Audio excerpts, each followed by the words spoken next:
Heavyweight boxing fans, what's the deal?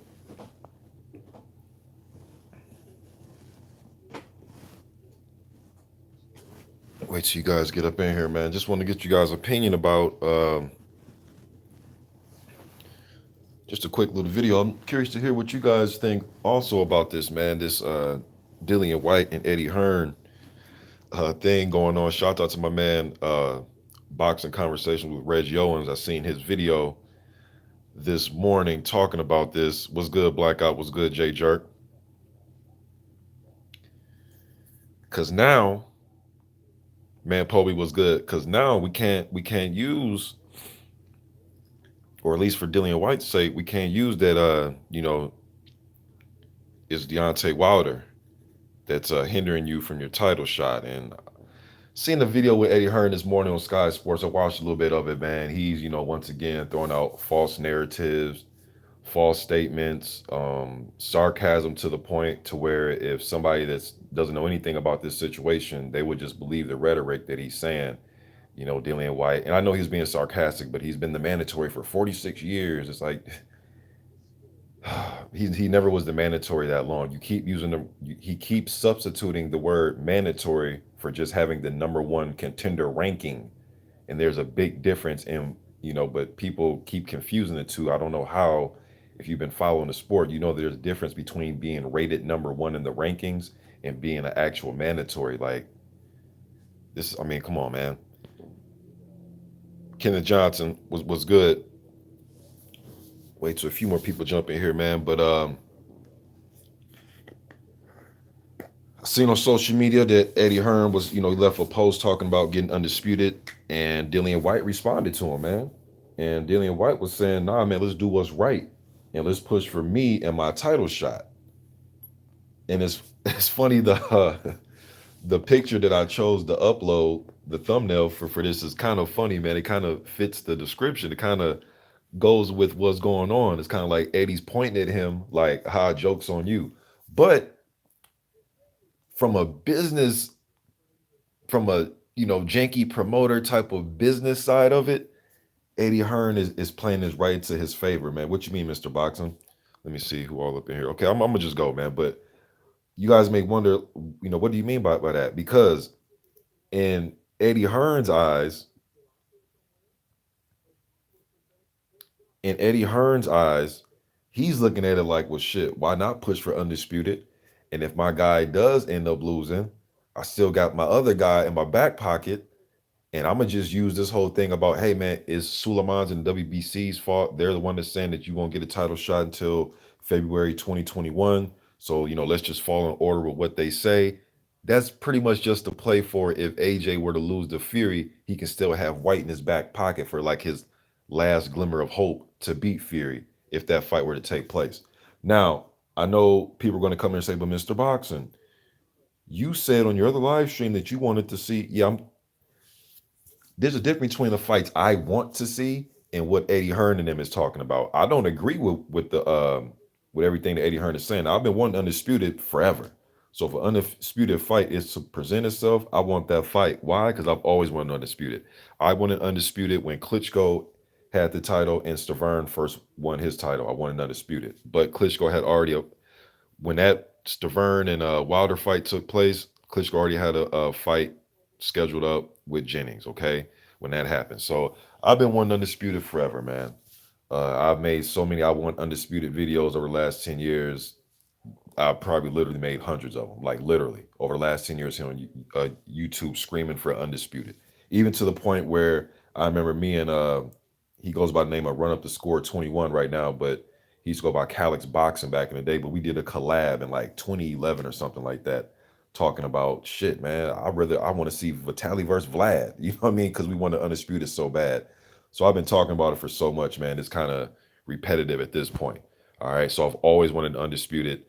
Uh, the only time that I was like, you know what, it can wait for one more fight was the is when Wilder and Fury had that draw. Just based on it was a draw, and based on the point that it's Tyson Fury. It wasn't like it was just some regular guy in the rankings. It was Tyson Fury, who's also looked at as, in some people's eyes, the real number one heavyweight. So I thought that, hey man, maybe they should fight one more time, but make it quick, make it a quick turnaround, like a 3 month thing, and then fight, and then the AJ fight. And the AJ had he had some, I forgot who he had scheduled at that time. I can't remember right now, um, but pretty much though, man, if Undisputed is to take place, I'm fine with Undisputed because I just want to see an Undisputed heavyweight champion. But I'm just curious to see what road is Dillian Whyte going to take and how boisterous is he going to be about all this. Now I know he's with Eddie Hearn, so I'm assuming in his mind that there's only so much he can say and there's it's only so mad that he can be. But this is funny to me. So now all of a sudden, undisputed. So now all the obligations that Eddie Hearn used to always say that where he got mandatories and he's obligated to do this and he has to fight this guy and he has to. So now, now the obligations don't mean anything. And great, it's undisputed. So I know people will say, "Well, Mr. Boxing, you're arguing a bullshit point because if you want to dispute it, you should be happy with Eddie." But it's just ironic now that uh, Deontay Wilder's not involved with these undisputed talks and now the obligations really don't mean anything. So do you guys think that, now I want you guys' opinion. Do you think Eddie Hearn is looking at Fury as not much of a threat? Do you think they view Deontay Wilder more of a threat? Do you think it was I know Eddie Hearn's going to use the whole, well, it was just hard to negotiate with Wilder. It's going to be much easier to negotiate with Eddie Hearn or with AJ and those guys. I mean, not AJ, but you got Tyson Fury. I'm sure he'll go that road and say that. And I'm sure a lot of fans will try to debunk what I'm saying by saying that it'd be just be much easier to negotiate with Tyson Fury, um, and that could be the case. That could be the case. You know,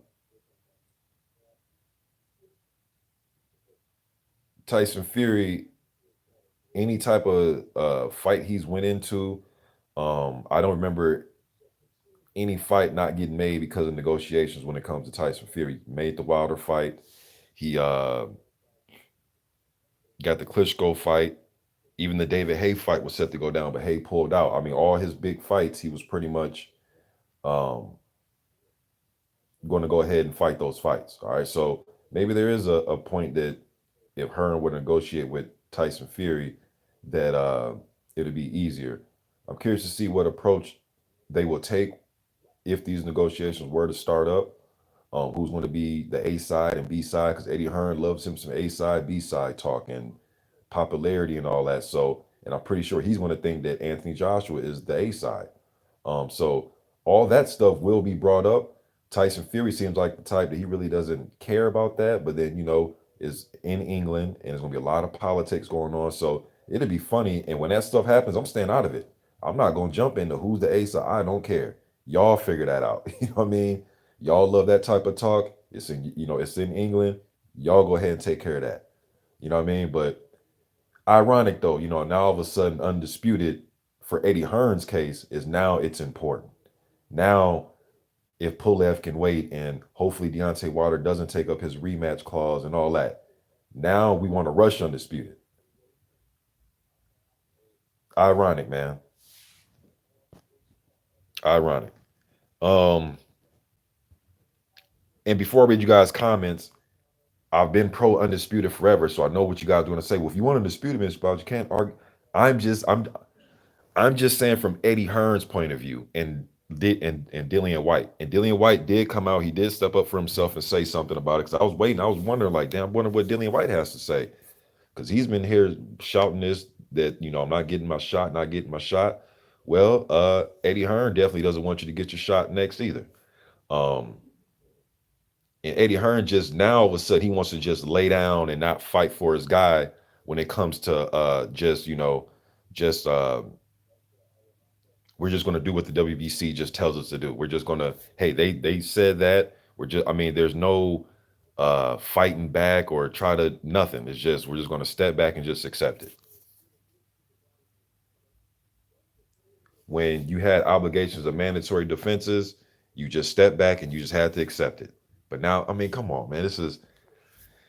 But I get it, man. It's business 101, and I understand from his point of view, from Eddie Hearn, he's trying to win. At the end of the day, he knows that one day Eddie Hearn, or he knows that Dillian Whyte will retire one day, Anthony Joshua will retire one day. Tyson Fury will retire one day, but he can still stay promoters. He can still stay being a promoter for decades and decades and decades. So he's looking at keeping Matchroom around. Um, but I'm just curious to see how all this all going to play out right now since Wilder's not the WBC champion. I'm curious to see will Dillian Whyte start his Tyson Fury's Ducking Me campaign? Will he, just see how all this will play out. None of you want to say Mr. Boxing, but Dillian Whyte has a fight scheduled with Povetkin. Yeah, but when opportunities arise and things can happen, I'm not sure. Damn. But when stuff arises and things can happen, you can change stuff. Just like Pulev is pretty much on the queue to fight Joshua next. But if Undisputed presents itself, Eddie Hearn's trying to look at those options.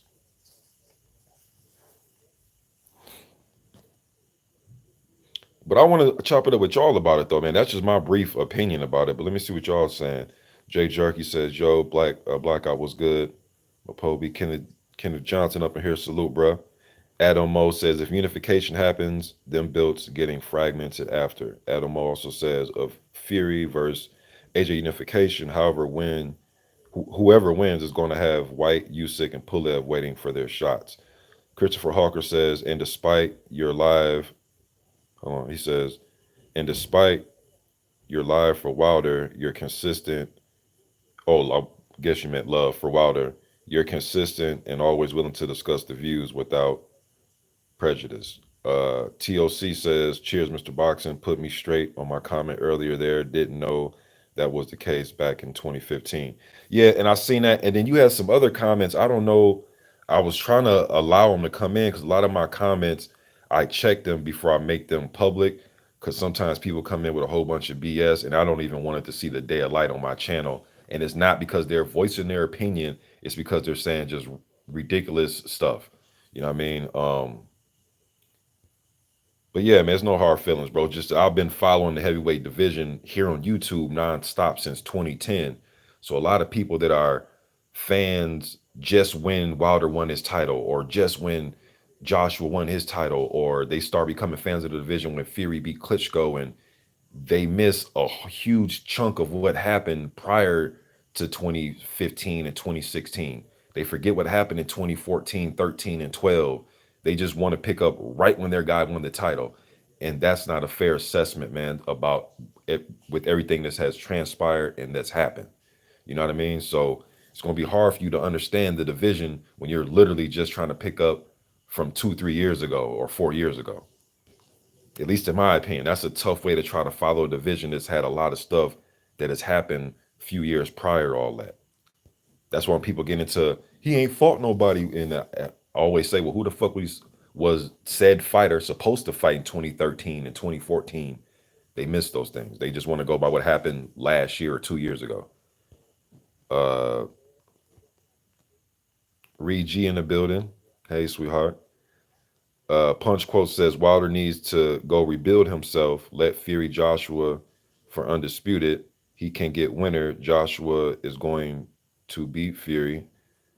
None of the one punch at a time like Wilder and Vlad. Well, bro, that's what they always say about Tyson Fury. He ain't gonna be able to do this. He ain't gonna be able to do that. Now, he may meet his match. He may meet his match. As far as Wilder rebuilding himself, just think he needs some. Think he just need a little bit of rest, and just get back in the gym. But I don't think he needs a whole bunch of tune-up fights. If he has a clean bill of health and there's like no now I'm hearing a few things. I'm hearing that some people saying he had a busted eardrum. Now I'm hearing, was it Kevin Iole? Don't quote me, but it was somebody came out and said that wasn't the case. It was some type of laceration on his inside of his ear, some type of cut. Man, I mean, shit. I like to see how deep that cut is because that was a lot of damn blood, man. Um, but I don't think Wilder needs no tune-ups, man. And just Wilder's makeup, he just comes across like somebody, just his mental makeup, and from what I'm seeing and from the way I hear him or the way he speaks and everything, he seems like the type that's like, you know what? I'm just trying my shot again at Fury. He's the best right now. So if I can't beat the best, then I'm just not the best. He comes across like that. I've had 40 some odd fights. I'm 34 years old. I had a legit 5 year. run. Like literally, the time was shit like yeah, a month over 5 years. You know what I mean? So just a little over 5 years, like literally just a little over 5 years. 9 1-1 in that 11 fight run. 9 spectacular knockouts. Three of them are like a KO of the decade type of knockouts. Brazil, Spilka, and was it Brazil, Spilka, and Stavern rematch. Um, Two memorable fights against Ortiz, two memorable fights, one in defeat against Tyson Fury. Both four knockdowns in both of those fights, two apiece. Um, a lot to take away from what Wilder did in his 5 years, man. So there's nothing to be ashamed of. I know a lot of people think it that's easy to do. And I always ask people, okay, well, which in which era, whether it's Jack Johnson, Joe Louis, Marciano, the 60s, the 70s, 80s, 90s, the Klitschko era, which era was that ever easy to go 9-1-1 with 9 knockouts, holding the heavyweight title? Please tell me which era that was easy to do. He ain't fought nobody. Yeah, they said the same thing about Mike Tyson. They said the same thing during Larry Holmes' run. So that he ain't fought nobody thing, they say that about everybody, damn near. Didn't they just say that about the Klitschko's, that they fought in a weak era? There was nobody to fight. They always going to say that to us. So I mean, you got to give me something more than that, man. Um, but let's get back to the comments. My man Jupiter B up in this thing. What's good, man? TOC says, I think Hearn isn't concerned with who's the bigger threat anymore. He just sees money or just a dollar sign signal. Yeah, I mean, that could be it too, man. And I think that he's using Dillian Whyte as kind of like, hey, man, don't worry about get your title shot right now. I need you as my last hope. Because if this undisputed thing does happen, I need you as my last hope. And I know he has Usyk as well. And I know Usyk is a man. So, Eddie Hearn is trying to monopolize the division. I can't, Don King did it back in the day, man. So I can't blame somebody from attempting to try to do that. You know what I mean? But I'm just curious to see how all this going to play out over the next few months and how, because I want to see Dillian Whyte be just as boisterous as he's always been. Don't let up now. I want to, and he's doing it so far. So I'll give him his props. He didn't let up. He's not. He even went out and said he still wants to work with Deontay Wilder. And this is why, man, when Dillian Whyte had an opportunity, he came over here and he had a meeting with some networks and stuff. You know, who knows, man? Maybe it'd be better if Dillian Whyte tries to take control of his own career, man, and just have an advisor and be kind of like his own, just be able to freelance a little bit, man. Because to me, he has the personality. He talks shit. He can, he has his own series of KO highlight reel knockouts. He has a good left hook. Um, he can get people to either love him or hate him because of the way he talks. He has some formidable wins, even though people kind of shoot down his resume. But to me, man, beating Oscar Rivas, beating Joseph Parker, the wins over. So I mean, he has some solid wins here, man. The first guy to give Lucas Brown his loss in dramatic fashion, even though Lucas Brown was a little bit out of shape. But hey, man, it was his fault for stepping in there out of shape. But he has some things under his belt now, man. And his only loss is to Anthony Joshua, and he had a little moment in that fight. To me, man, I think Dillian can try to do this shit on his own, man. We get on Wilder for making his own, but I don't know, man. I'm just that type of guy, man. I'm just that type of man. This damn boxing, I'm just that type of man where, dude, get it from the dirt on your own too, though, man. Especially at this point, you're not no 11-0, wet behind the ear, just hoping and praying for any promoter to sign you. You're not in that stage no more, man. You have a little name for yourself now, bruh. So, but hey, man, I guess Dillian Whyte. Well, I don't guess Dillian Whyte knows what's best for him, and if staying with Eddie Hearn is what's best for him, then that's the road he's taking, I guess. Uh,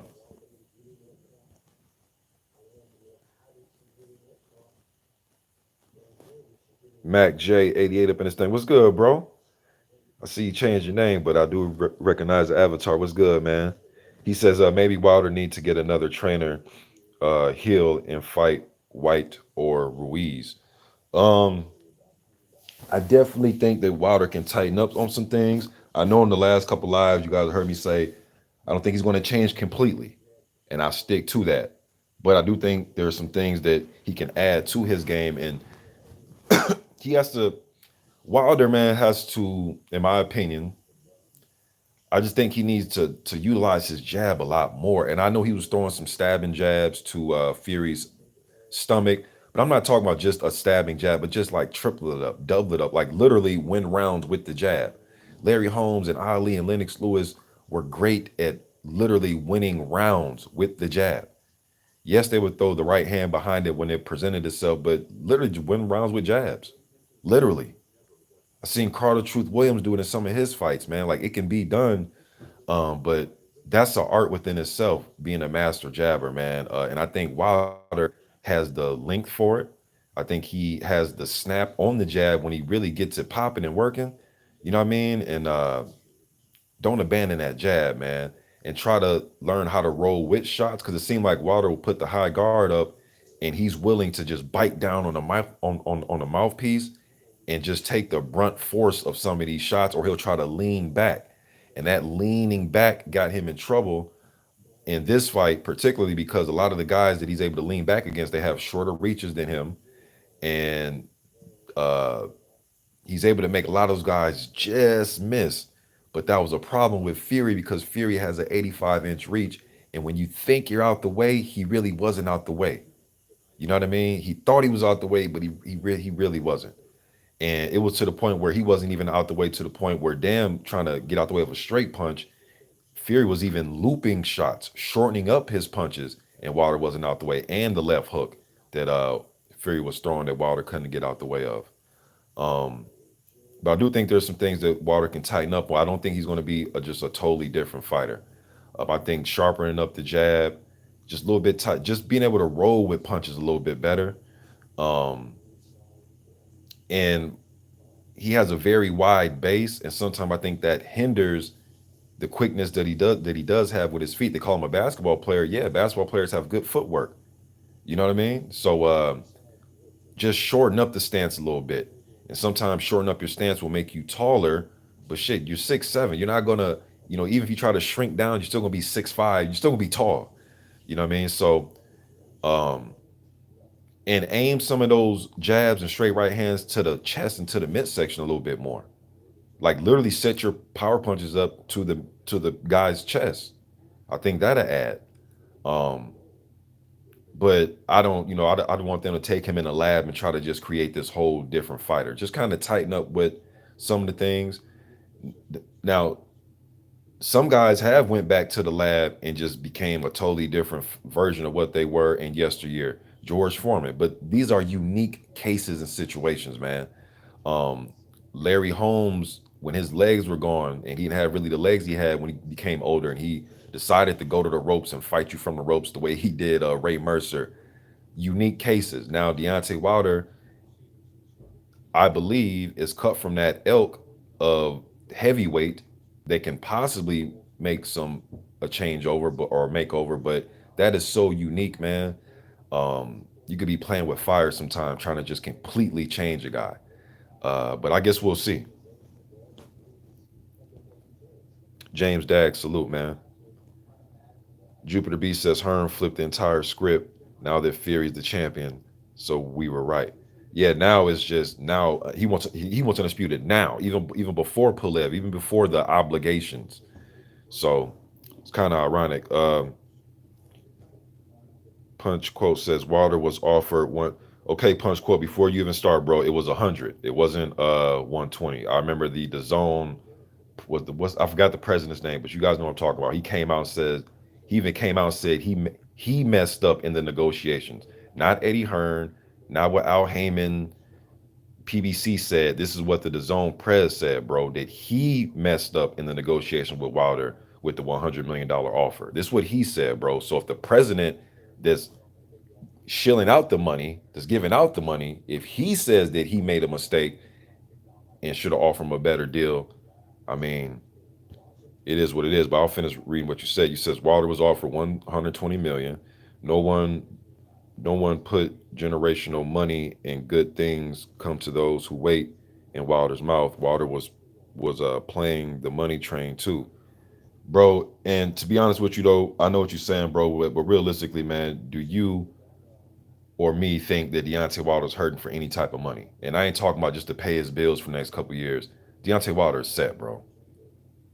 They just broke some record I just seen, and I didn't even get to it yet. But they just broke some record for what record did they break? Fury and Wilder. Something was the live gate for a heavyweight title fight in Vegas or something like that.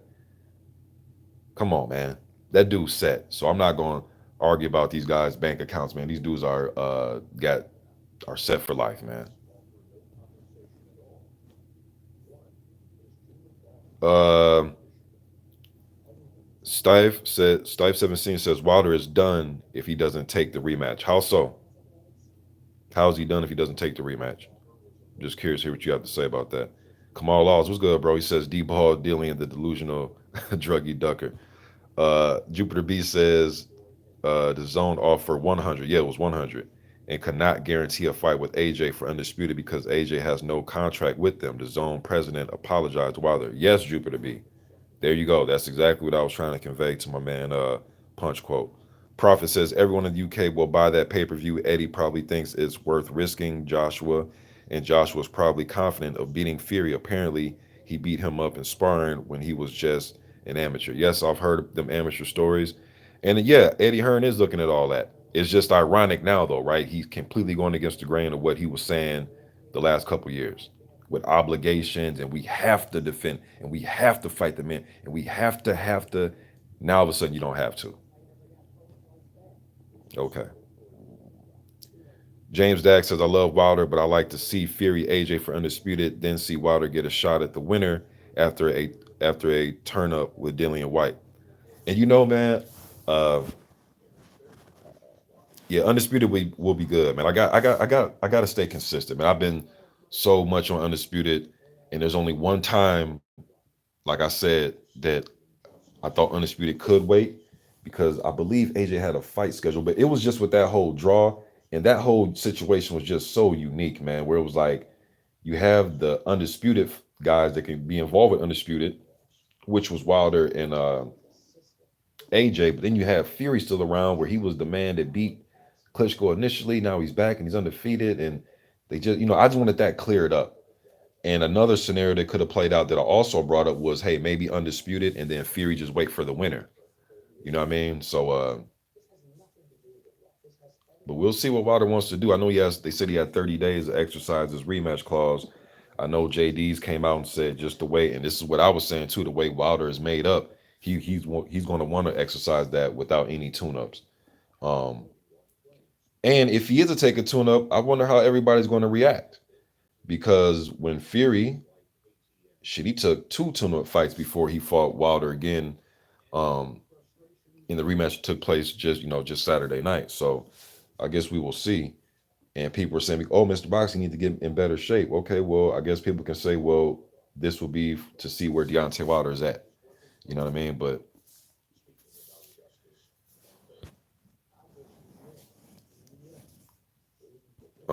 let me see.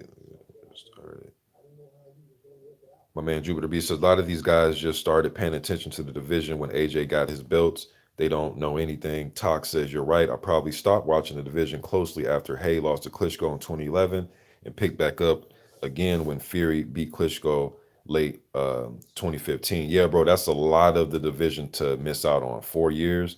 And I remember that Klitschko Hay fight. I remember doing videos about that. And it's funny that you bring that up because I brought that up in a live stream yesterday that the last time before AJ and Wilder and all that was winning titles in 2015 and 16, the last time there was a buzz about the division um, was the Hay versus Vladimir fight, especially the build up for that. I remember that clear as day.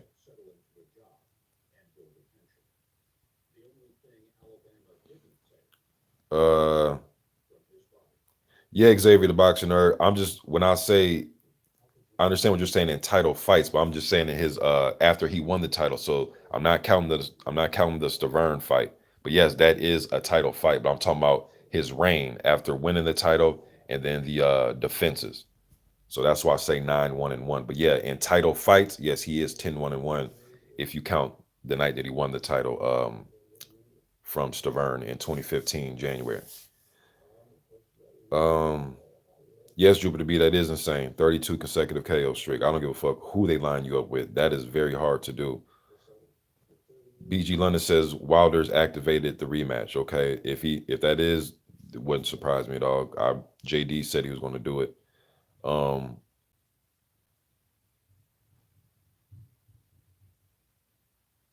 let me see here. Derek Bailey, salute. Hey, before I get to some other, let me see. Unrivaled Boxing Talking News says, I'm not Deontay's biggest fan, but I like to remain unbiased. He stayed on and attempted to fight right till the end. He has a fighting heart and a hell of a right hand. He's always will be a danger. That's true. Another thing that Eddie Hearn said in that interview, man, that's just false narrative. And for anybody that doesn't know or listen to Eddie for the first time, he also said that uh, in that fight with Wilder and Fury, that Wilder didn't want to be there. You can tell he didn't want to be there. He had his head down. Eddie, man, like you're putting too much sauce on it, man. Fury did his thing, he beat Wilder, but now you're just adding too much theatrics to it. There was no point in the fight where Wilder looked like he didn't want to be there. He wanted to be there to the point where he was asking his corner, why did you do that? He didn't try to spit his mouthpiece out. He didn't try to, uh, look at his corner and say, hey, what do you guys think I should do? He didn't try to walk away from the referee and buy time. And he didn't do any of that. Only thing that he did that I didn't like is when he was trying to explain to Bayless that I got hit in the back of the head. And I was like, nah, Wilder, don't even do that, bro. Like, just get on up. You know what I mean? But come on, Eddie, like he didn't do that, man. But when people say that about AJ, and we clearly saw that what was taking place, you try to tell us that our eyes were lying to us. Now I'm not gonna nitpick. AJ got beat up by Ruiz, Wilder got beat up against Fury, but just the false narratives, and now you're just adding false shit to it, man. And it's not necessary.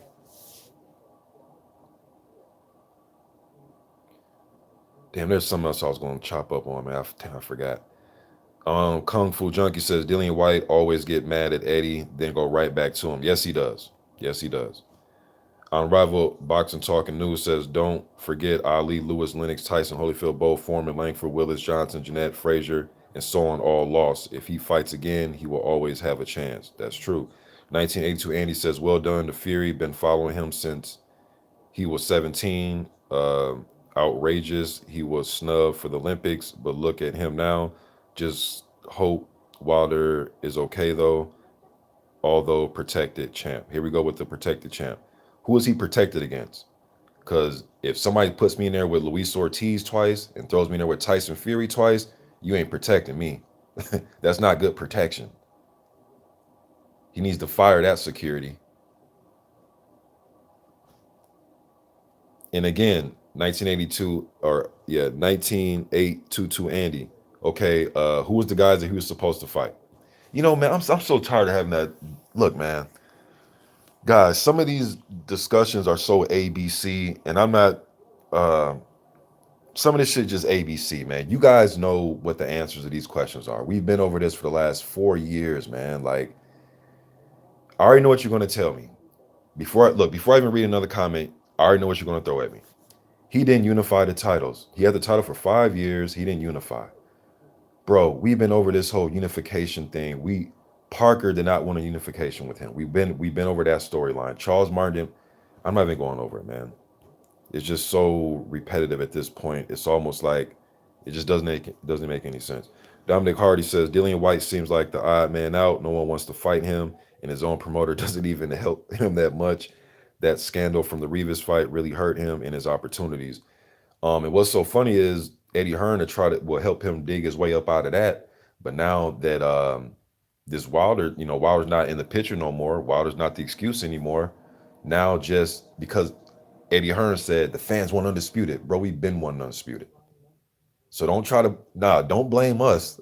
Don't blame the fans for Dillian Whyte not staying on par with going at the WBC. Don't blame us now. Don't say it's because what the fans want. Because the fans were, dude, Wilder and Joshua was like used to break the internet. I'm curious to see how a Wilder Joshua video would do now, being that Wilder just lost. But But shit, even Wilder and Joshua topics were still hot after Joshua lost. So I guess we'll see in the upcoming months here and weeks here. But uh, Wilder Joshua topics used to break the internet. The whole world wanted to see that, man. Now it's more of a UK. Now the intensity is has flared up now because it's a whole UK thing now. So now, yeah, now the UK is going to be larger than life, as far as fanfare that's wanting to see the fight. But don't sit here and pretend like the fans didn't want to see Joshua and Wilder when they were both had titles simultaneously. Like, knock it off, man. Tone Bangers was good, bro. He says, "What's the use of him getting mad when he won't do anything? He won't. He'll just spout on so." But I'm just seeing. I just want to see how boisterous he is about this.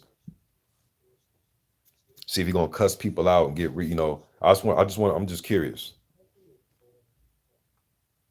Steve 17 says Whyte versus Fury. If Wilder doesn't take the rematch, Joshua beats Pulev, then Joshua versus winner of Fury versus Whyte. Kung Fu Junkie says Wilder used to use the jab a lot earlier in his career. Seen and unseen boxer says salute Mr. Boxer today and salute to the chat. That's what I was going to say. I remember now. Salute to you too, man. Did y'all see my man Steve Cunningham? Shouts out to Steve Cunningham, man. I can't even put into words the message that he had today about Deontay Wilder and the fans. And man, go to Steve Cunningham, USS, the former cruiserweight champion. Go to Steve Cunningham, the guy he fought Tyson Fury, a heavyweight. Go to his Instagram, watch his last video post. I mean, me speaking on it won't even do it justice. Also, shout out to my man Brian Jennings. Him and Wilder has always went back and forth on social media over the years. Back in like 2014, they had their little things going back and forth. He didn't say nothing. His message was literally like one sentence, but it was so powerful coming from him because I remember their history over the last 6, 7 years of going back and forth at each other.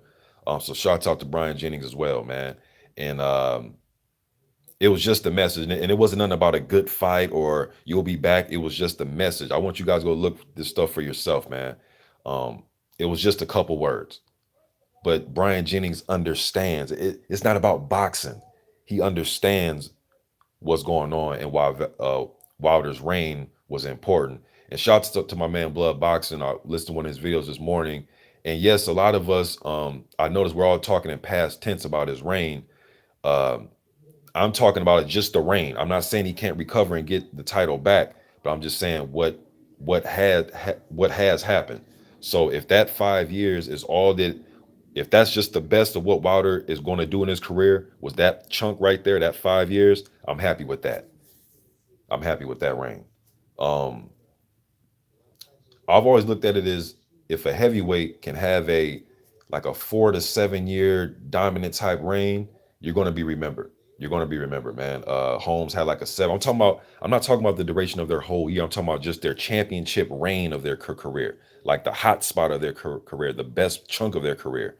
If you can give us like a 4 to 7 year type thing, you're going to be remembered. Now, if you can do what Ali did, literally, he picked off like the middle with the 60s, the late 60s, and then he pretty much, man, went through the whole 70s up into the very, very late, like 78, 79 of the 70s.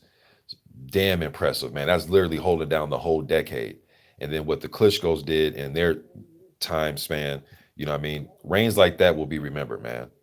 Then I'm not even talking, Joe Louis and, what I mean, Rocky Marciano, that type of thing. But definitely going to be remembered. If if that's just the best part of what he does, to me, he solidified himself. To me, you don't have to think that. You can say you fought bums, okay. To me, he solidified himself with that. Um, Unrivaled boxer talking more. He says Sam Langford is considered by many to be one, if not the greatest fighter of all time, and he lost 13 times to Harry Wills and beat him twice. And Harry Wills, the cat, man. Um, he was a big heavyweight for that era as well, about 6'2", somewhere around there.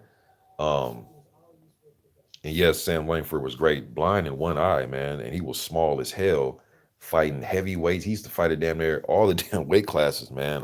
Great fighters, man. You bringing up a lot of historic great fighters. Tone Bangers. He says salute to Derek Bailey. Salute Derek Bailey. TOC says Whyte would be a perfect all or nothing comeback for Wilder when he is ready. If he doesn't take the rematch, if he won with a big KO, he'd prove a point to everyone. He'd be right back in contention. Yeah, all it takes is one solid right hand from Deontay Wilder to get him right back into talking about him, you know, being in contention to fight whoever. Uh, I left a comment. I forgot who page that was on. Was it on? I forgot who page it was on. But if this rematch doesn't take place right away, the Fury rematch, if it doesn't take place right away, I would agree that I would want to see Wilder in there with a pressure fighter, like an Adam Konaki, somebody like that, somebody that's confident. Konaki, because he's undefeated as of right now. I know he has a fight coming up with Helenius next month, but somebody that's confident and is going to put pressure, or that's not afraid to apply pressure to see if Wilder can handle pressure and to see how he handles pressure now after his first loss, okay, and go from there. Charles Martin, I know he fought in the IBF eliminator against Jared Washington on Saturday. Um, Charles Martin was another name thrown in there. I know people saying Andy Ruiz. You know, shit. Hey, it's Joseph Parker. I know Joseph Parker is rated number 2 by the WBO. I know he's probably sitting waiting around to see what the WBO is going to do. At first, we all thought they might strip AJ. I'm not sure. And if they were to strip AJ, the fight that would make the most sense would be number 1 versus number 2 for the vacant WBO, which would be Usyk and Parker. Um, so we will see. Or will people all of a sudden say now, oh, I don't want to fight. Why doesn't he have a belt? So I guess we'll see how this all plays out. But Dillian Whyte did say he still wants to smoke. And how about Povetkin? I know Povetkin and Whyte, but hey, I'm throwing him in there as well.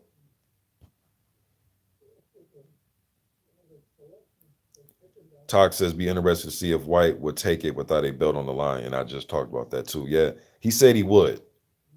But we will see if that is presented to him, what he will do. Dominic Hardy says Wilder needs to box more and stop relying on just that right hand. This fight showed us he can't fight off the back foot that well. The pressure definitely made him uncomfortable and he got gassed.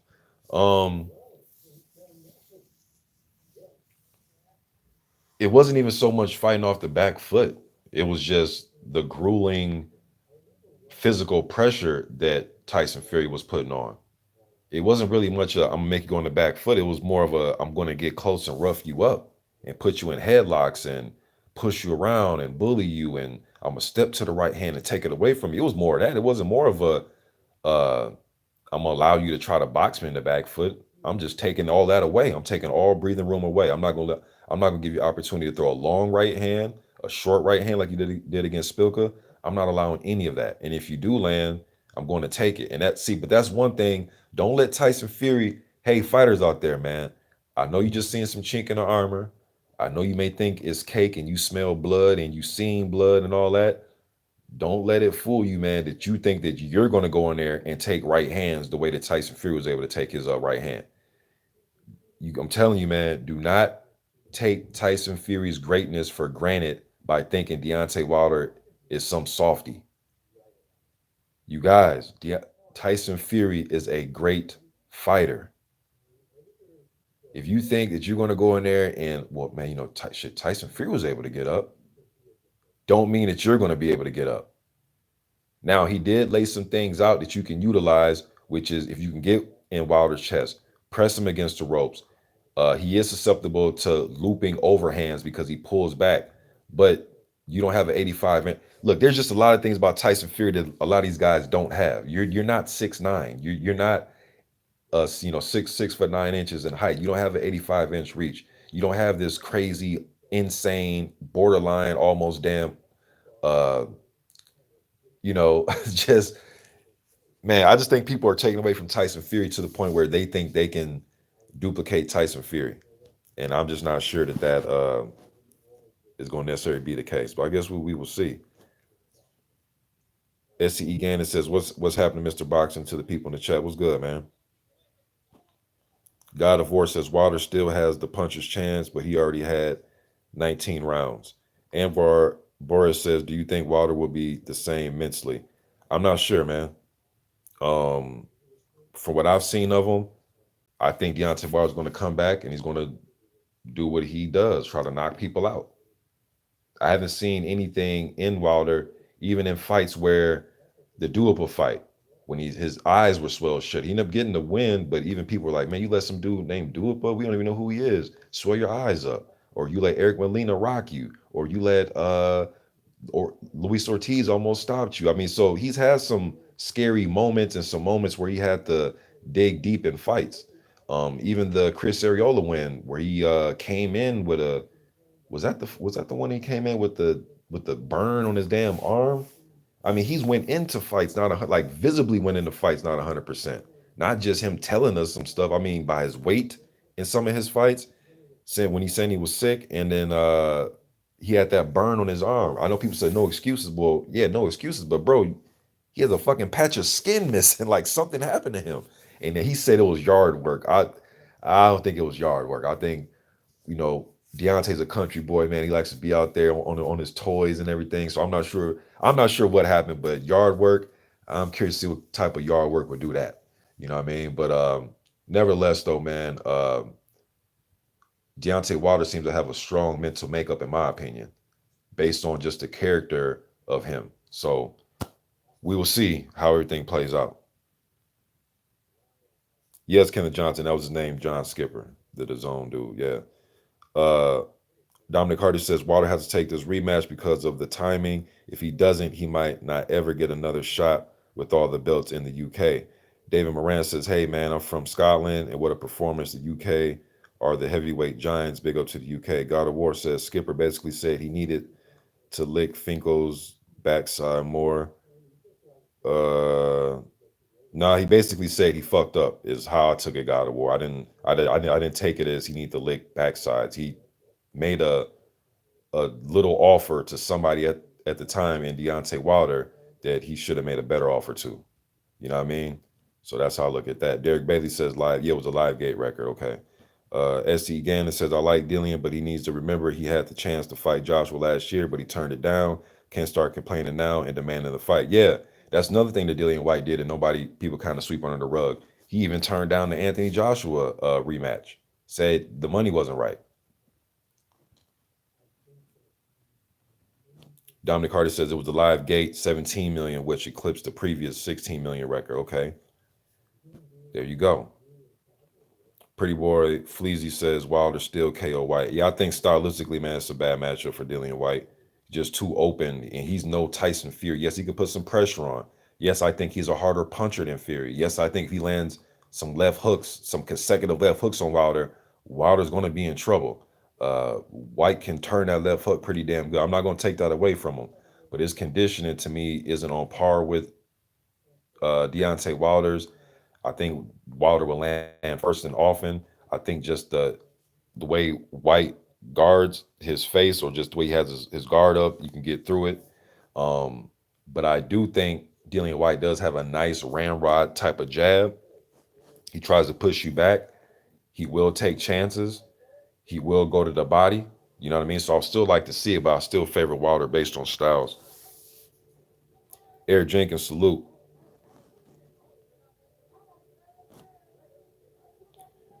Let me see here. Pretty Boy Fleazy says Wilder versus Vern was the first heavyweight fight I've seen. Was big in the UK, believe it or not. David Moran says, "Come on now, guys. We all know Dillian White has been done over from Wilder.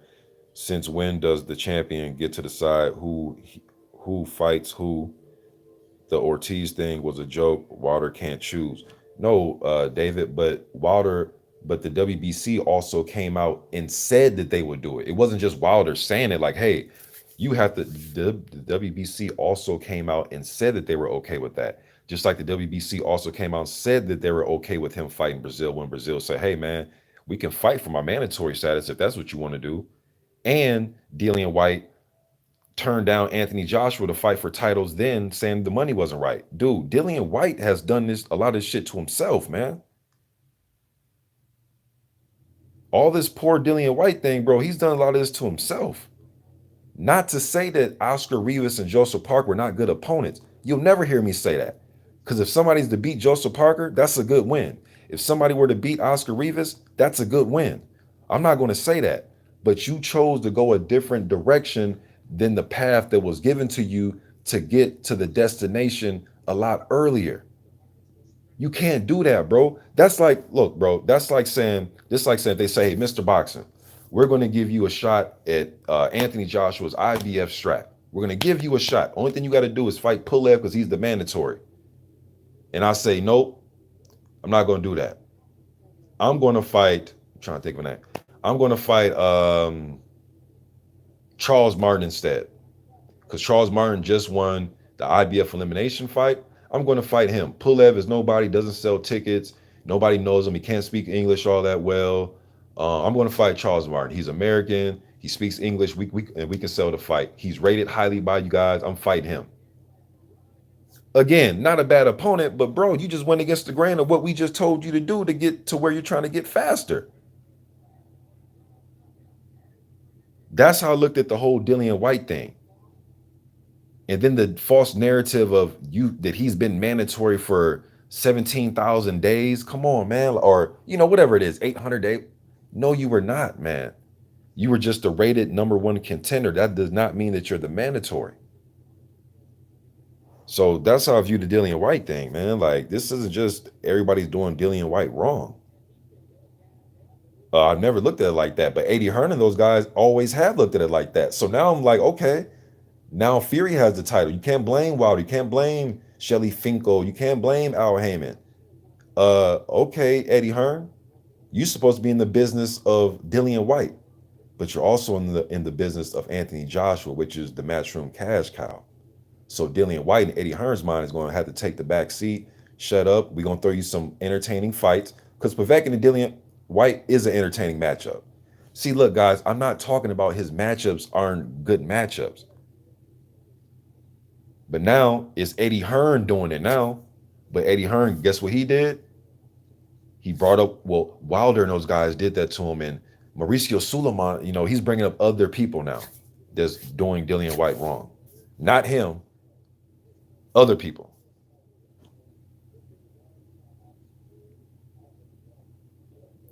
Billy B says, good job. He has got pillow fists somewhere for Deontay Wilder to lie down when he got knocked out. But he didn't get knocked out. Or hold on, let me read this again. Maybe I'm reading it wrong. Billy B says, good job. He has got pillow fists somewhere for Deontay Wilder to lie down. I don't even know what you're saying, man. And Billy B, I seen your comments on my other videos, so I'm pretty sure you're some way, somehow trying to shit on Wilder with this comment. I just can't understand what you're saying. Somewhere for, okay, cool. Dominic Hardy says Eddie Hearn is the P. Diddy of boxing, always has to be in front of the cameras and make himself the main star.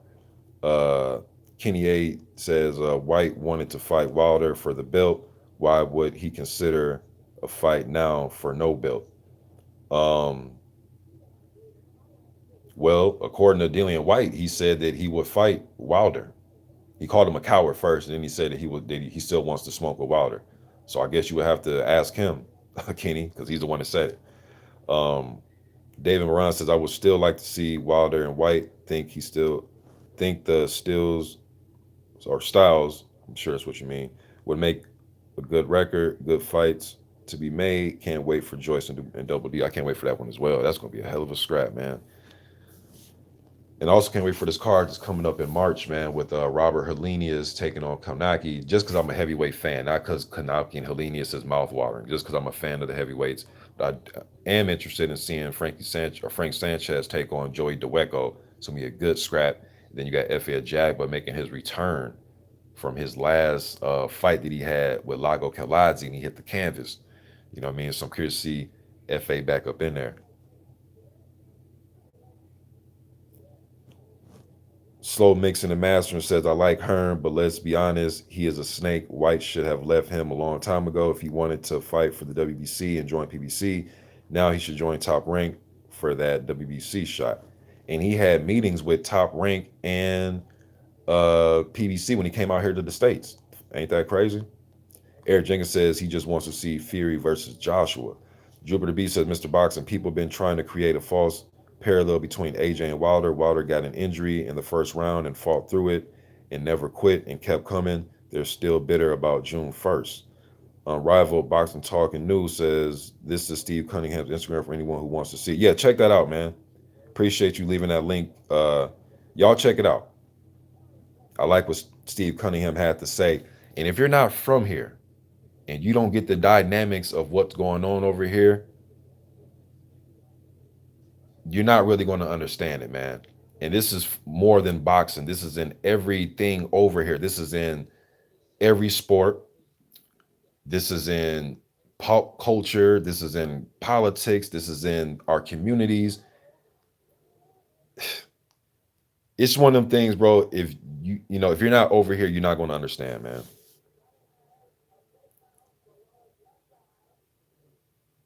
Mbopi says Floyd put on a good message for he says Floyd put on a good message for me.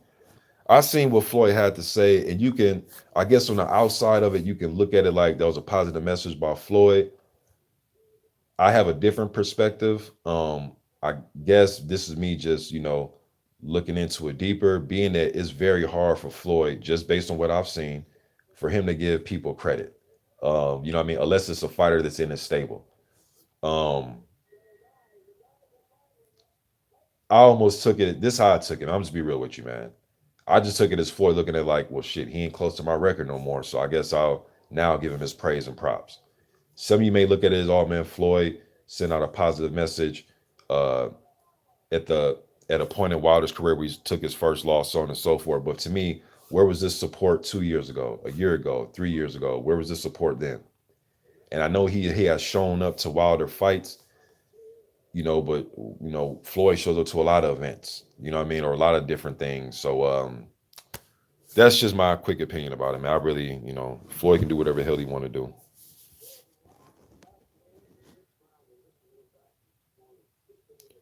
As Clayton says, I would love to get people's views on Wilder's coach saying Wilder was tired due to the weight of his ring walk costume. What?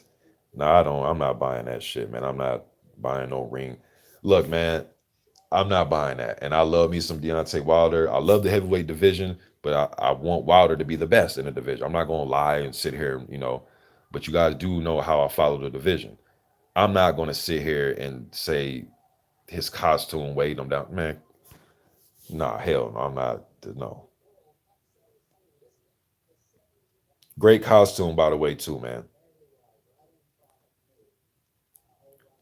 Dominic Carter says, good pressure fighter for Wilder could be Chisora, Parker, Povetkin, or Whyte. Martin wouldn't be any comp for Wilder. He looked great against a faded Washington. Um, Man, using pressure and Parker in the same sentence, bro. I don't know, man. That's kind of I don't know, man. I guess it depends what Parker shows up, and uh yeah, I'm not sure Parker's the pressure guy to do it. But I do think Chisora, Povetkin, and Whyte. Parker can mix it up, but I don't think his plan would go in there will be to go in there and pressure. But hey, man, I could be wrong. As Clayton says, sound like another excuse to me. We'll put it this way with the excuses, guys. If it ain't come out of Wilder's mouth, it ain't really using as excuse. If it's corner, if that's are what they saying, that's ridiculous. That his costume weighed him down, and no, I'm not buying that. Tyson Fury weared him down, not no damn costume.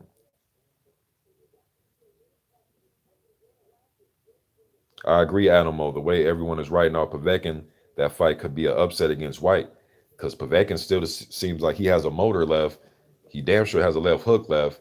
I know that Dillian Whyte is perceived to be a much, or at least a heavier puncher than Michael Hunter, but Hunter tried to go in there and huff and puff and blow the house down with not just punching power, but with a work rate to try to outwork the 40-year-old, and it couldn't happen. It didn't happen. Dillian Whyte was 271 pounds in his last fight. Curious to see how he sheds this weight off and what type of condition he'll come in at. But if he shows up anything remotely close to what I saw in Saudi Arabia, Povetkin's going to beat him, in my opinion. Um,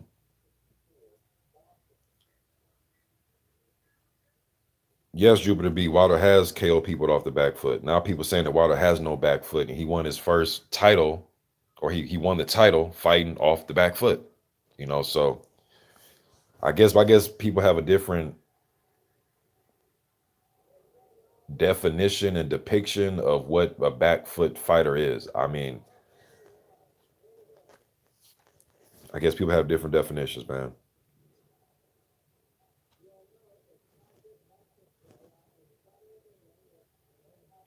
Napoleon Bonaparte says, "All right, Mr. Boxing Day 2, been a while. That was an epic fight. Was buzzing to watch. Want to see unification before anything, and hopefully Wilder will come back soon too. Cheers for the link on Rival. Appreciate that." Jupiter B says, "Wilder took the loss, but it's the people who don't like him who are all sensitive and touchy." Kamal All says, "What do you think about Robert Garcia working with Wilder? He did great with Maidana." Um, I'll put it like this: I'm pretty sure there are some things that Robert Garcia can give him. There's a lot of these top trainers, man. They can offer something. So whichever guy you guys bring up to me, Buddy McGirt, they can all offer Wilder something. You know what I mean? It's just up to Deontay, man, to what he wants to do. Um, it's gonna be interesting how this unfolds, man. I haven't really gave the who he should bring on or try out. I haven't took any of that into consideration as of yet. But once I sit down and really start thinking about different trainers and things like that, shit, even maybe a Manny Robles, man.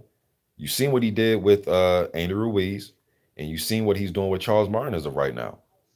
And he also has Henry Tillman around Charles Martin, So I mean, you know, we'll see.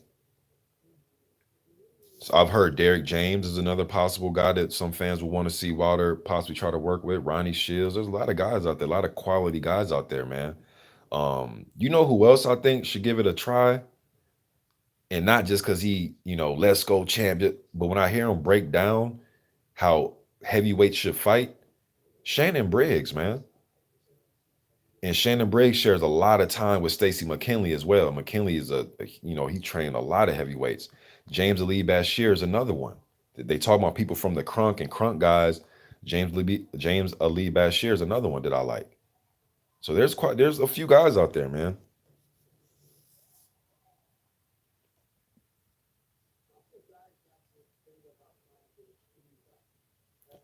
Spider 11 ND says Wilder is still a G, but I'm not sure he if he comes back stronger. I hope he takes the rematch. BG London says Wilder was prepared to go out on his shield, bleeding from the ear. That's heart. Plus, he accepted the rematch. There you go. I couldn't have said it better. Jupiter B says, "Yeah, I think it was Areola with the second degree burn. Yeah, he came in there with. I'm looking like, yo, what's wrong with his arm? Like, I'm like, damn, this dude going in the ring like all scarred. Obviously something happened. You know what I mean? And then even in the areola fight, you guys remember when he was it his bicep he tore? You can literally see the muscle was lifted up.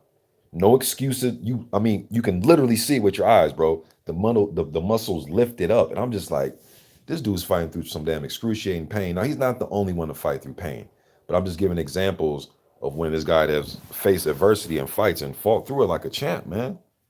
People are just like, they don't even bring that type of stuff up.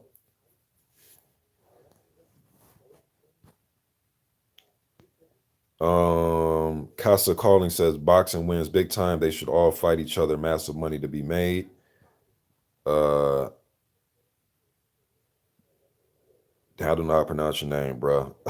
EB, damn, EB Ojb, Oskin Weekquee. I can't remember, but he says Joshua and Fury should be the next fight.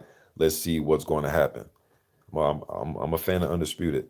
Kamal All says Skipper fucked up. Don't twist it. He himself admitted so. Don't spin it. Casuals and Walter. Yes, thank you, Kamal Laws. I mean, people would rather listen to Eddie Hearn than listen to the dude that's the president of the dude that's handing out the checks, John Skipper.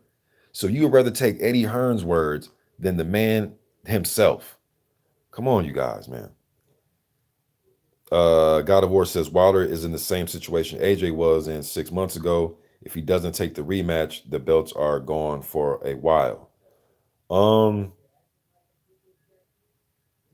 the same situation as far as getting beat up and now he has to come back and try to redeem himself.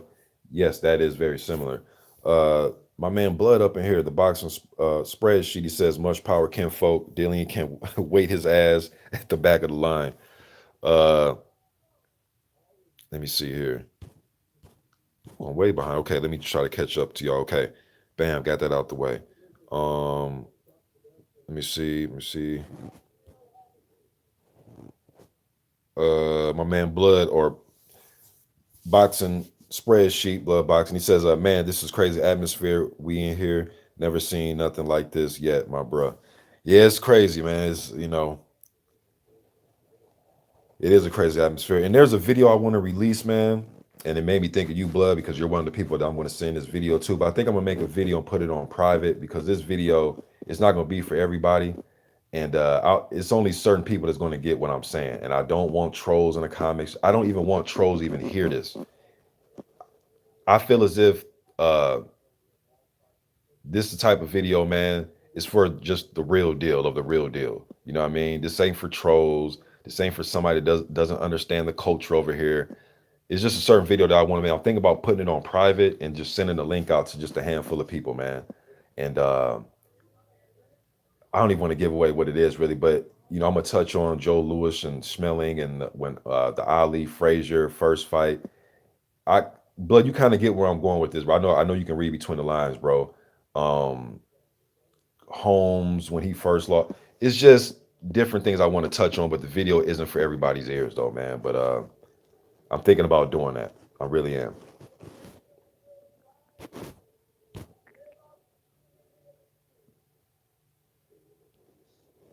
Yeah, scrapbook, you would be one of the people that I would send that to. It's just for certain. It's just certain stuff I want to touch on, man. And Jack Johnson versus Willard, uh, and it's all in correlation with just not just boxing. Keep it boxing. Keep it boxing. It's not just about keeping it boxing all the time. It's about the culture, what's going over, and it's for stuff over here. I'm not talking about what's going on in China, what's going on in the UK, and no disrespect to those different parts and different locations of the world, man. I'm just talking about here, okay? And it's it's more about why Wilder is important and not just, yes, the boxing puts the cherry on top, but it's more than that. His reign. Never mind, man. You guys will get what I'm saying when I do the video, man. No God of War. I'm not trying to exclude. I'm trying to exclude trolls and people that don't understand what's going on over here, man. Because then I'll be spending the whole time trying to get you guys just to understand what's going on over here. I'll send it out to a few people. Um,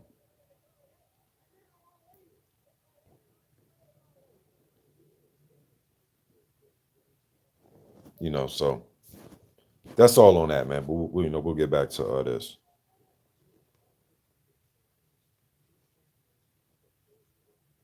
Let me see what you guys are talking about. Okay, a lot of you guys chopping it up with each other. Adamo says, "Who is the dark horse of the heavyweight division for you?" Um, it's hard to pick them dark horses, right? It's just kind of hard, man. But I will say, and I'm gonna stay consistent until he loses. I'm gonna say, like I said in 2015, before he turned pro, I'm gonna just keep it consistent. I think Philippe Perkovic is going to win a world title. I'm gonna just keep it at that.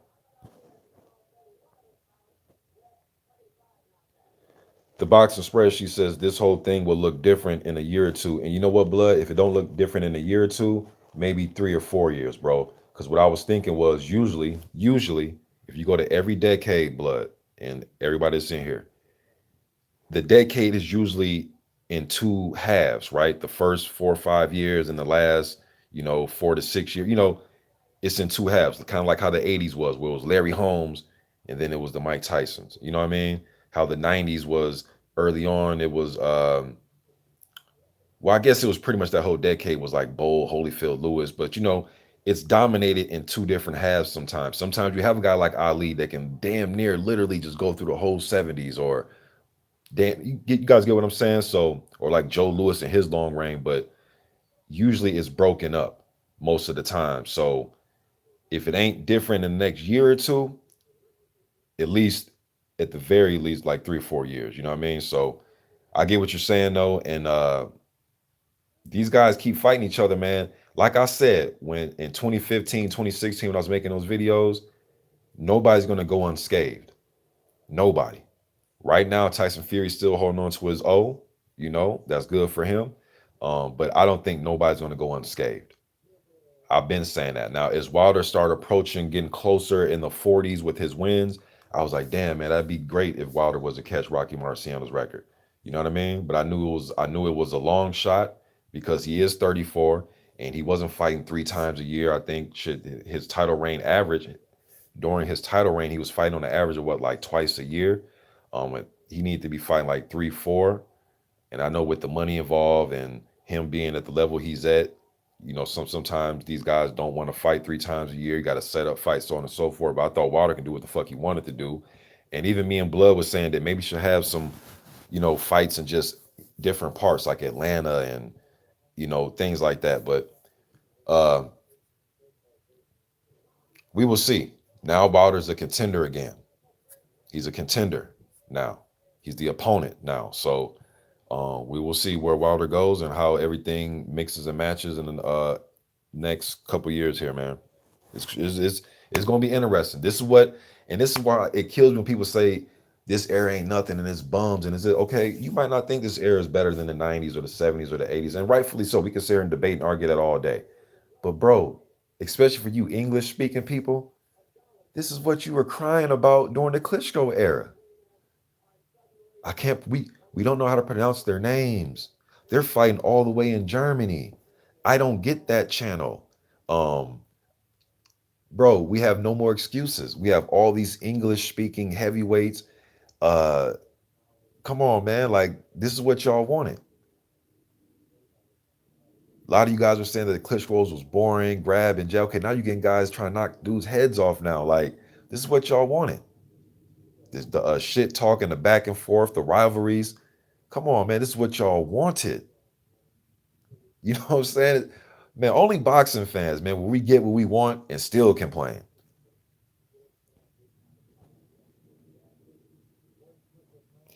As Clayton says, White's winning record is better than Wilder's. Okay, well, that's your opinion. But I would rather have what Wilder has done over the last 5 years than what Dillian Whyte has done over the last 5 years. Because I know what Wilder has done is going to be remembered in history. And this is not to shit on Dillian Whyte, but if Wilder would have knocked out Rivas, you would have said, well, who did Rivas fight? That's what you would have said, bro. And I like Rivas, and it's a track record of me liking Rivas because I've been doing videos on Rivas before for the last 4 or 5 years, doing prospect watch videos on all these guys. So I genuinely think that Rivas was a solid up and coming guy to give a shot to. But a lot of you guys would have said, who did Rivas beat? And you would have said that, bro. So don't sit here and lie and say, I wouldn't have said that. You would have said that. You would have said, who did Rivas beat, Mr. Boxing? Why is he good? Why should we give him credit? Who did Lucas Brown really beat, though, Mr. Boxing? Mr. Boxing, who did Helenius really beat, though? These are all the guys that Dillian Whyte beat.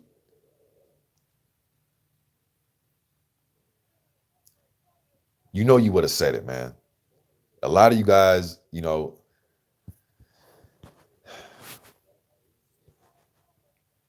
it's all good though, man. It's all good. Derek Bailey says, I agree, Mr. Boxing. Floyd, just glad Wilder not going to get his fit. Damn, I'm way behind. Jeez. Okay, let me just, I see a lot of y'all chopping it up. Um,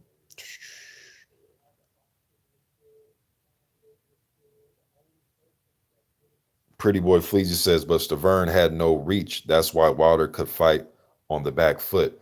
Yeah, but bro, see, now we're nitpicking. Back foot is back foot, right? I mean, we're kind of nitpicking here, man. Yes, he had no reach, but there's still pressure you have to worry about, which forces you onto the back foot. And that's why I was saying earlier in this video that just because you're a pressure doesn't necessarily mean you're going to have success. Because I know a lot of people's going to try to pressure Wilder now even more, but Fury has so much of a dynamic to him where he's 6'9", 85-inch reach. He can mix it up. He can go on his own back foot. He can throw fast combinations. He can hold. He has so many different things. Then he has this confidence is just through the roof. He has so many different things to go along with that. Um, Let me see here. As Clayton says, JD said about the costume possibly tiring him. Yeah, JD's is tripping. I don't agree with that at all. Come on, man. I'm definitely not going with that. That's bullshit.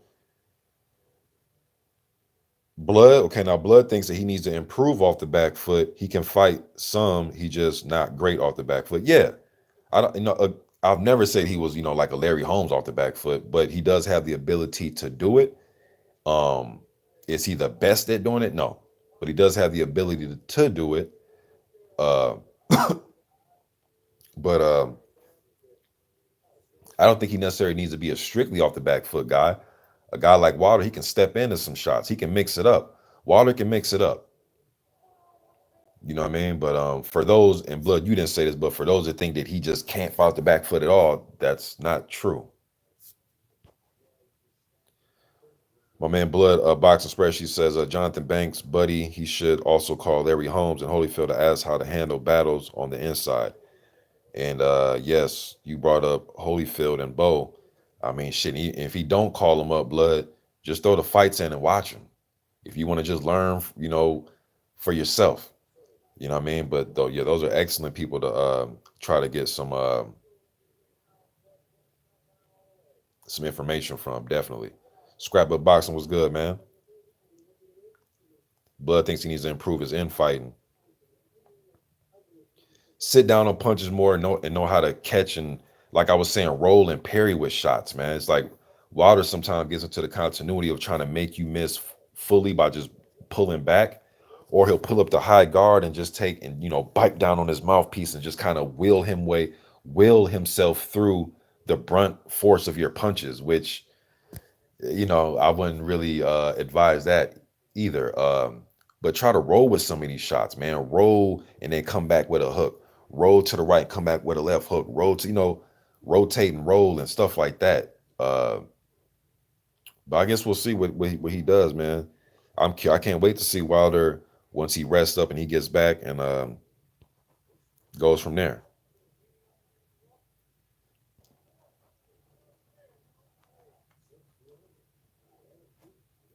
Radiant Smith said it's different. Okay, you're responding to dude saying it's the same thing.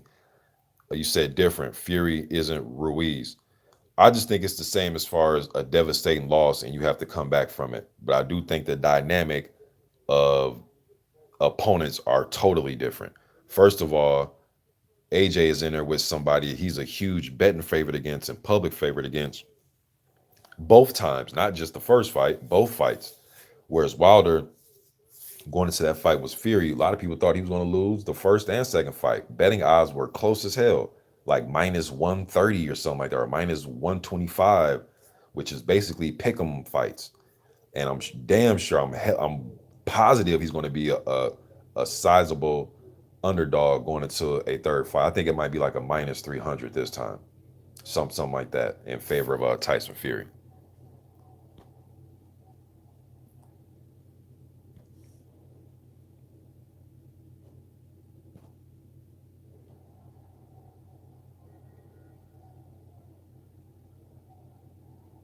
All right, okay, Blood. So you says please send me the vid. Okay, yeah, I know that you can read between the lines, Blood. About that video that I'm thinking about doing, man, and yeah, I'll just leave it like that.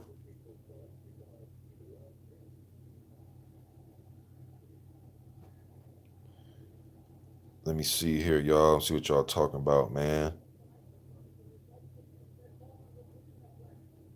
Mr. Ed God one, what's good, man? He says, and thank you, Mr. Boxing, for the weekend's videos. Good stuff. I appreciate that, man. Dominic Carter says, thought it was interesting that JD thought Mark Breland shouldn't have called it. Anyone with eyes could see Wilder had next to no chance of winning in his condition that night. Yeah, and hopefully, hold on, let me see. And hopefully Wilder, because when you're in the heat of battle, man, you're just like, man, why'd you stop it? I ain't knocked out, I ain't unconscious, I ain't dead. You know what I mean? Like, I can understand that mindset in the heat of the battle, but I would I'm interested to hear Wilder's take once he comes out and he talks about all this, not just that post fight in the middle of the ring when you're bleeding and still trying to take in the shock of losing. I'm talking about when he's got to sit down, rest, watch the fight. If he goes back and watches it, and really sit down with his team and listen to his team and listen to what his wife saw, because look, man, his lady is there ride or die. And I would assume that she's gonna keep it real with him. But listen to everybody that really loves him, and then come to his conclusion and his surmise of what took place when Breland threw that towel in. And just from my point of view, man, it looked as if Breland was like, you know what? There's no reason to see you go face first, count it out like Big John Tate or Manny Pacquiao or something like that, or get knocked through the ropes like Bernard Hopkins, or any of that, or get knocked through the ropes like Joe Lewitt. There's no reason to see that. I know that you're done because I know you, and I've never seen you like this, and I've never seen blood gushing out of your ear like this. I've never seen your legs be going like this. I've never seen you throw a right hand that has nothing on it like this. I've never, son, come back another day. We are gonna come back another day. That's where I think Breland came into play at. Um, Now, for those of you that would have liked to see him just get knocked completely out and counted out to 10, I get where you're coming from because we've seen some of our great fighters go through that. Um, but I think the stoppage was warranted, man. I really do. I just think that Tyson Fury just brought that old school, just them old school tactics that Wilder wasn't ready for, man. He wasn't ready to get headlocked. But Mr. Boxing, that's against the Queensberry. Bro, it's the fight game, man. Bernard Hopkins used to do some dirty shit too. Hit you with elbows and hit you on the hip. If the ref's on this side, hit you with. I mean, Tyson Fury did all the old school tricks. Headlock, press my weight down on you, uh, hit and hold, maul. He did everything he could to make this not a Wilder's gonna land right hands on me fight. You know what I mean? He did everything he could, and he dominated. Let me see here. Let me try to hurry up and read some of these quickly, man, so I can get off here. Jean Vez Guthier says Wilder can still beat bouncers, cab drivers, journeymans, me, you, the fans, but he is not skilled enough to compete against elite heavyweights. If power was the only asset, Foreman will be the greatest of all time. Um, well, I think Tyson Fury, Anthony Joshua, Dillian Whyte, Joseph Parker, Oscar Rivas, any top heavyweight I think can beat bouncers, cab drivers, journeymans, me, you, and other fans. You say he wasn't skilled enough to compete at this level of heavyweights. Okay, and my question to you is, in what era in your title reign you go 9 wins, 1 loss, and 1 draw, and with 9 knockouts? In what era is that not to be praised? Is it the 70s where that's not to be praised? The 90s, the Klitschko era, Joe Lewis's era, Jack Johnson's era? Which era is that not to be praised? And a lot of these guys that you think are bums on his record, they have fought and beat opponents of guys who you think that are way better than Wilder probably, or Wilder should have fought. They fought and beat some of those guys. All these guys, they're all mixing and matching and fighting each other, man. What about Parker not wanting nothing to do with a unification fight with Wilder? What about Charles Martin opting to just go for the big check and fight AJ instead of unifying with Deontay Wilder? What about Povetkin putting shit in his system? And but Mr. Boxing, he was clear, man. Cut the shit. What about all that? That doesn't factor in. We're just going to forget that. We're just going to exclude that. And who was the cab driver that he fought? I didn't hear anything about Spilka ever driving a cab. Johan Duipa, I don't know. Does he bounce? But you know who did used to be a bouncer though? Who did some bouncing? Lucas Brown. Dillian Whyte beat him. So are you going to take away from Lucas Brown? Uh, See, I'm not going to get into that, man. If you think that he's a bum and he's fought none but bum, this is why the video that I'm going to make and send to certain people, this is why. It's for things like this, man. But if that's your opinion, bro, that's cool. But to me, it's a skewed um, way of looking at things. You know what I mean? And you have to have skill to be able to set up your right hand to knock out 40 people. And then you say that if power was it, then George Foreman. That lets me know that you really don't. George Foreman, Ali, and Holmes are my 3 favorite fighters of all time. If you think that George Foreman was just power, you don't know George Foreman's style, bro. You don't know George Foreman's style. You don't know his style. You don't know his style. Go watch George Foreman, the way that Foreman would offset guys when he would push them back to when he would push their shoulders back to make them reset. Look at the way George Foreman used to his defense. George Foreman had very good defense.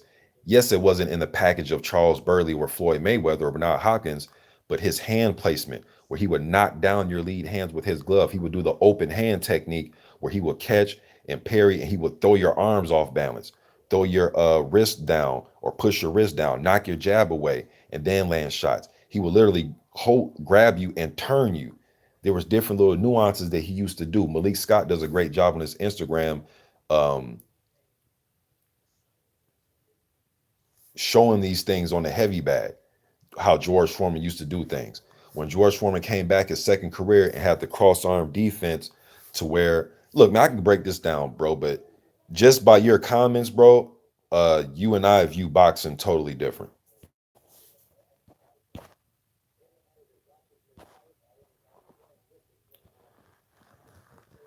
Um,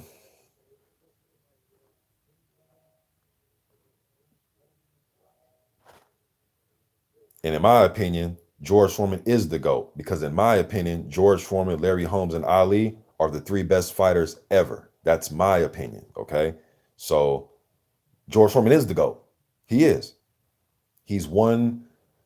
I would say if I had to put in order, Ali, Holmes, and Foreman. So he's one C. Yep. Foreman is the GOAT.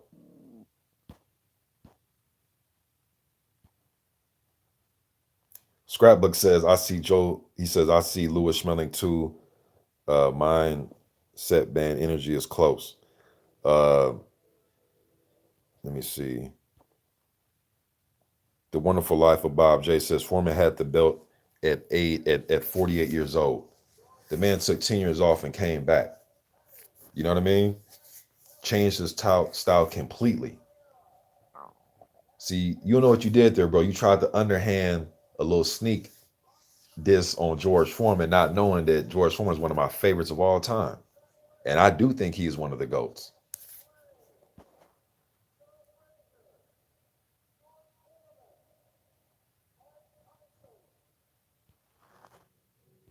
Now, I might not agree with a lot of things that Foreman be saying nowadays about who he thinks will win fights and all that type of thing, but yeah,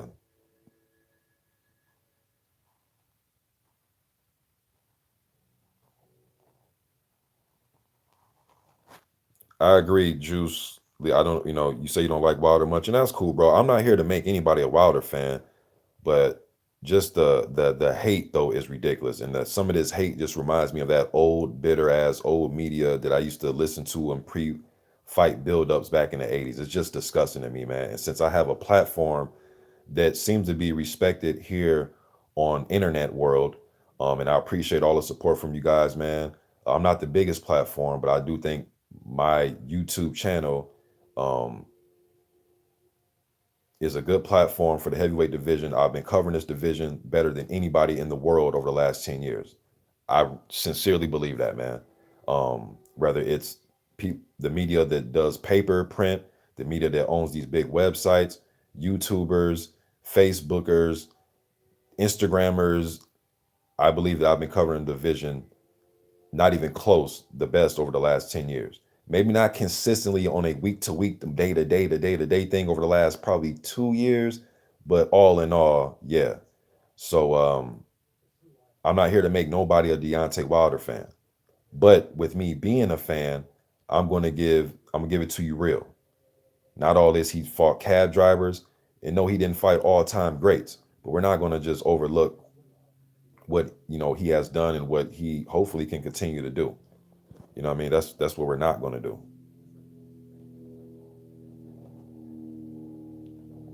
This ain't this ain't that. Rob Plant says, Mr. B, they are saying his eardrum wasn't burst. Honestly, watching it back, I seen Fury was hurting him even with early stiff jab. Yeah, and that left hook he was working in as well too, man. It was getting to the point where everything he did to Wilder was just moving him. Whether he was pushing him, the jab, the right hand, if he forearmed him, it was like everything, man. He was just like it was borderline like he was bullying him to a point. Peter A says, Mr. Boxon, why do you? He says, why do you no give AJ any chance against Fury? Well, I didn't say I wouldn't give him any chance, but I just think Fury is a much. I think Fury is just a well-rounded fighter. Um, to the point where I think right now, man, I don't really see anybody beating him, man. The dude can pretty much do it all, mixed with his just courageousness. He's just like Fury just got a lot going right now for him.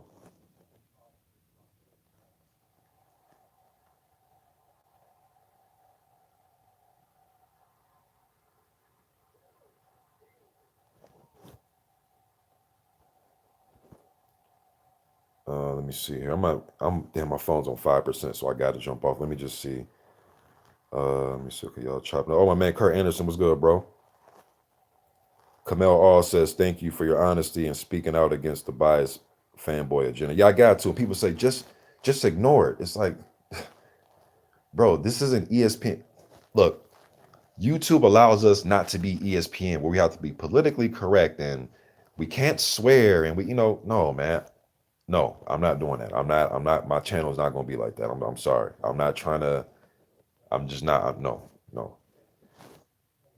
Mr. I'm sorry, my man Blood, the Boxing Spreadsheet says, Mr. Boxing, he says, I never could understand why Wilder would not call Holmes or Foreman and get some insight on how to handle pressure or get Bo or Lewis to come to camp. And I think that's due to a lot of blood to where Wilder's so confident he can and a lot of very confident people have this, some stubbornness too, because you've done it your way for so long and shit. Why? I'm winning. I'm not gonna, you know what I mean? So it's part of that too, blood. I think that uh if it's not broke, don't fix it. Although, see, blood, you're prudent. You're a wise thinker. So in your mind, okay, bro, it don't have to be broke yet, but let's just along the way, let's just keep tweaking and tighten up things and reach out to people before it even breaks. So I understand the way you're thinking, bro. But in the world of an athlete that's undefeated, that's shining, that's doing his thing, he's not probably thinking that far. And him in his mind, tweaking and doing things is just doing it amongst the team that he already has. Why do I need to bring in outsiders? I'll just tweak things and go over it with my team. I think that's the mindset that he was having, blood. Although I do agree with what you're saying, I'm just from the outside looking in. I'm just thinking that maybe was the case why Wilder didn't do it. But this is all just speculation, man. Just my man Kurt Anderson was good, bro. He says, you have a great channel. I appreciate that, man. The Boxing Spreadsheet says your channel is absolute the best for this subject. You are the king of the heavyweight talk in my eyes. I appreciate that as well. Kamal all says Floyd Mayweather Sr. may even be a good person for Wilder to call. If Floyd Sr. knows who he is, yo, Floyd Sr. don't know who nobody is, man. Jesus. Bro, they be asking him about like top fights, like top fights. Crawford against, he be like, who, huh? And he'll have somebody around like, the kid with the red trunks or the kid, the kid from Las Vegas, man, Floyd Sr. don't be knowing who nobody is, man. Man.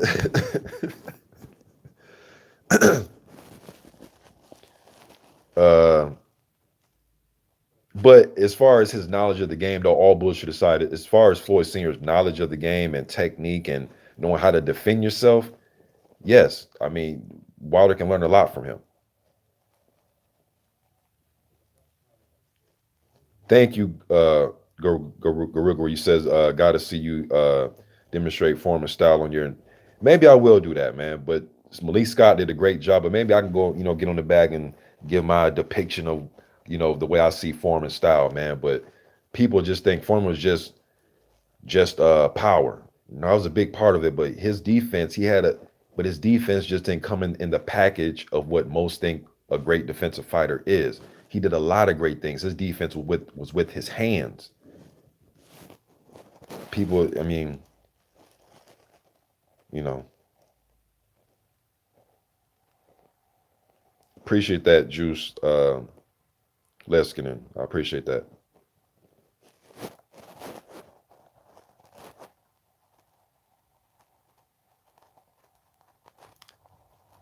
Javier Jimenez, I'm not a big Teddy Atlas guy. I'm gonna be honest, I'm gonna keep it real. I'm not gonna lie to you. With that said, though, I'm sure Teddy Atlas can give Wilder some pointers. He has trained heavyweights and big heavyweights like a Shannon Briggs. You know what I mean? train guys like Michael Moore and obviously Mike Tyson, so and Povetkin.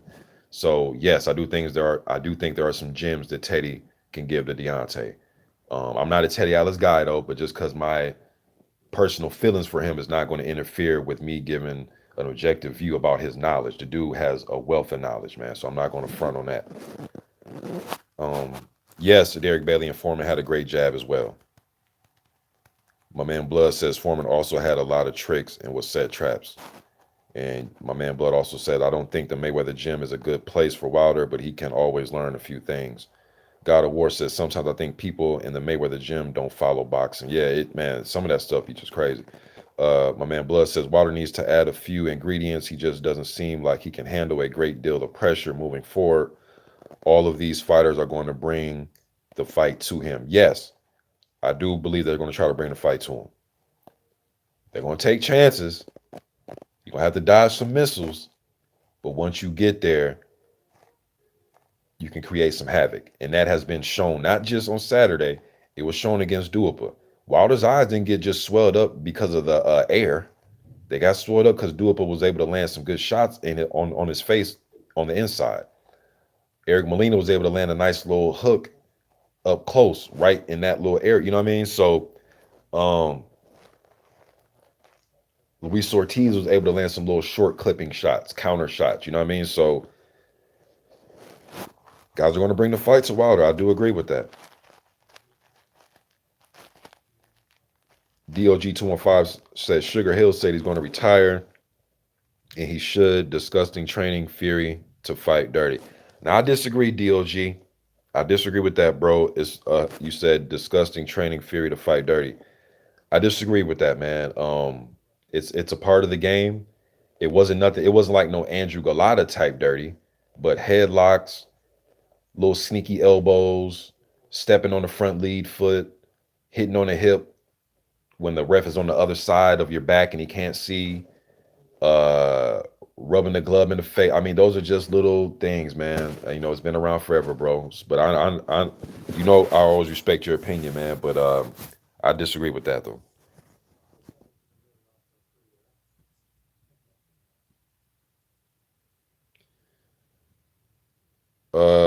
I appreciate that. Scrapbook says absolutely. You are the heavyweight guru. I appreciate that. Winter Life of Bob J says Jeff Mayweather would be the best Mayweather to get. I like Jeff. Um, Callie Harris says Wilder would have figured out fun in the Mayweather gym. My man Blood says Wilder should take a route. Damn.